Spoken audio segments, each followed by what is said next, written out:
Easy കുക്കിങ്ങിൻ്റെ മറ്റൊരു വീഡിയോയിലേക്ക് എല്ലാ കൂട്ടുകാർക്കും വീണ്ടും സ്വാഗതം. ചോറിനും ചപ്പാത്തിക്കും പൂരിക്കും ഒക്കെ കൂട്ടി കഴിക്കാൻ പറ്റിയ നല്ല ടേസ്റ്റി ആയിട്ടുള്ളൊരു പരിപ്പ് കറിയുടെ റെസിപ്പിയാണ് ഇന്ന് ഞാൻ നിങ്ങളുമായിട്ട് ഷെയർ ചെയ്യുന്നത്. അതിനുവേണ്ടി ഞാനിതാ ഇവിടെ ഒരു 1/4 കപ്പ് പരിപ്പ് എടുത്തിട്ടുണ്ട്. ഇത് 2-3 പ്രാവശ്യം നല്ലതുപോലെ കഴുകിയതിന് ശേഷം ഒരു കുക്കറിലേക്ക് ഇട്ട് കൊടുക്കാം.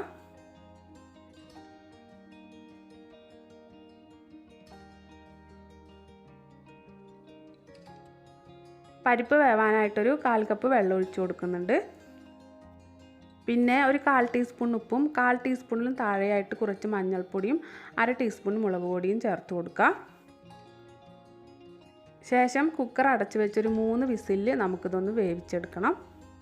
പരിപ്പ് ഒരുപാട് വെന്ത് കുഴഞ്ഞു പോവരുത്, എന്നാൽ അത്യാവശ്യം വേവും വേണം. ആ ഒരു രീതിയിൽ വേണം കേട്ടോ വേവിച്ചെടുക്കാൻ. ഞാൻ ഹൈ ഫ്ലെയിമിലിട്ട് ഒരു വിസിലും മീഡിയം ഫ്ലെയിമിലിട്ട് ഒരു 2 വിസിലാണ് ഇട്ട് കൊടുത്തത്.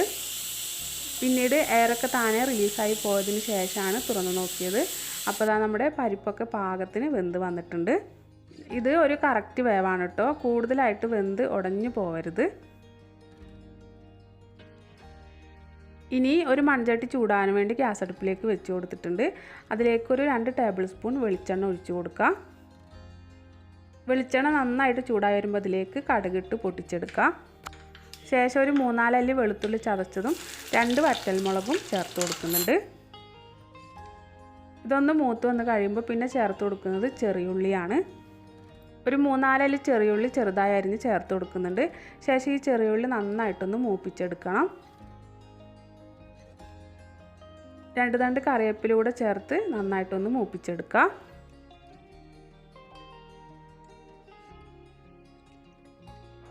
ചെറിയുള്ളി ഒന്ന് മൂത്ത് വന്ന് കഴിയുമ്പം ഒരു വലിയ ഉള്ളി ചെറുതായി അരിഞ്ഞ് ചേർത്ത് കൊടുക്കുന്നുണ്ട്. വലിയ ഉള്ളിയും നല്ലതുപോലെ ഒന്ന് വഴറ്റിയെടുക്കണം. ഒരു നുള്ള് ഉപ്പ് കൂടെ ചേർത്ത് വഴറ്റിയെടുക്കുക. വലിയ ഉള്ളിയും വഴറ്റിയെടുത്ത ശേഷം പിന്നെ ഇതിലേക്ക് ചേർത്ത് കൊടുക്കുന്നത് ചെറിയൊരു കഷ്ണം കായാണ്. കായപ്പൊടി ആണെങ്കിൽ ലാസ്റ്റ് കുറച്ച് ചേർത്ത് കൊടുത്താൽ മതി. ഞാനിപ്പോൾ കട്ടക്കായ ആയതുകൊണ്ട് ഈ ഒരു സമയത്ത് ചേർത്ത് കൊടുക്കുകയാണ്.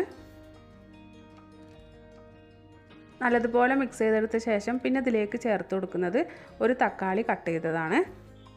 തക്കാളിയെ നല്ലതുപോലെ ഒന്ന് വഴറ്റിയെടുത്ത ശേഷം ഒന്ന് സോഫ്റ്റായി വരാൻ വേണ്ടിയിട്ടൊന്ന് മൂടി വെച്ച് കൊടുക്കുന്നുണ്ട്. മീഡിയം ഫ്ലെയിമിൽ വെച്ചൊരു 2-3 മിനിറ്റ് മൂടി വെച്ച് കൊടുത്ത് കഴിഞ്ഞപ്പോൾ തക്കാളിയൊക്കെ നല്ലതുപോലെ ഒന്ന് സോഫ്റ്റായി വന്നിട്ടുണ്ട്.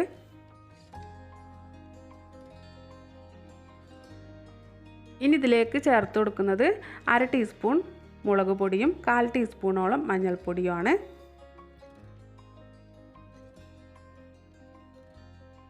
വീണ്ടും നന്നായിട്ടൊന്ന് മിക്സ് ചെയ്ത് പൊടികളുടെ ആ ഒരു പച്ച സ്മെല്ലൊക്കെ ഒന്ന് പോയി വന്ന് കഴിയുമ്പോൾ പിന്നെ ഇതിലേക്ക് ചേർത്ത് കൊടുക്കുന്നത് നമ്മൾ നേരത്തെ വേവിച്ച് മാറ്റി വെച്ചിരുന്ന പരിപ്പാണ്. ഗ്രേവിക്ക് ആവശ്യമായിട്ടുള്ള കുറച്ച് വെള്ളം കൂടെ ഒഴിച്ചു കൊടുക്കുന്നുണ്ട്. ശേഷം നന്നായിട്ടൊന്ന് മിക്സ് ചെയ്ത് ഒന്നങ്ങ് തിളപ്പിച്ചെടുക്കുക. പിന്നീട് ഫ്ലെയിം ഓഫ് ചെയ്ത് ലാസ്റ്റായിട്ട് കുറച്ച് മല്ലിയില കൂടെ ചേർത്ത് കൊടുത്ത് ഒന്നും കൂടെ ഒന്ന് മിക്സ് ചെയ്തെടുത്താൽ നമ്മുടെ വളരെ ടേസ്റ്റി ആയിട്ടുള്ള പരിപ്പ് കറി ഇവിടെ റെഡിയായി. ചൂടുള്ള ചോറിൻ്റെ കൂടെയും ചപ്പാത്തിയുടെ കൂടെയൊക്കെ നല്ല ടേസ്റ്റി ആയിട്ടുള്ളൊരു പരിപ്പ് കറിയാണ് കേട്ടോ ഇത്. പരിപ്പ് കറിയൊക്കെ എല്ലാവരും തയ്യാറാക്കുന്നത് തന്നെയാണല്ലോ. അപ്പോൾ ഈ ഒരു രീതിയിൽ തയ്യാറാക്കി നോക്കിയിട്ടില്ലാത്ത കൂട്ടുകാരൊന്ന് തയ്യാറാക്കി നോക്കണേ. നല്ല ടേസ്റ്റാണ്. എന്നിട്ട് അഭിപ്രായം പറയാൻ മറക്കരുത്. നിങ്ങൾക്ക് ഈ വീഡിയോ ഇഷ്ടപ്പെട്ട ലൈക്ക് ചെയ്യാനും ചാനലൊന്ന് സബ്സ്ക്രൈബ് ചെയ്ത് സപ്പോർട്ട് ചെയ്യാനും മറക്കരുത്. നമുക്ക് അടുത്ത നല്ലൊരു റെസിപ്പിയുമായി വീണ്ടും കാണാം.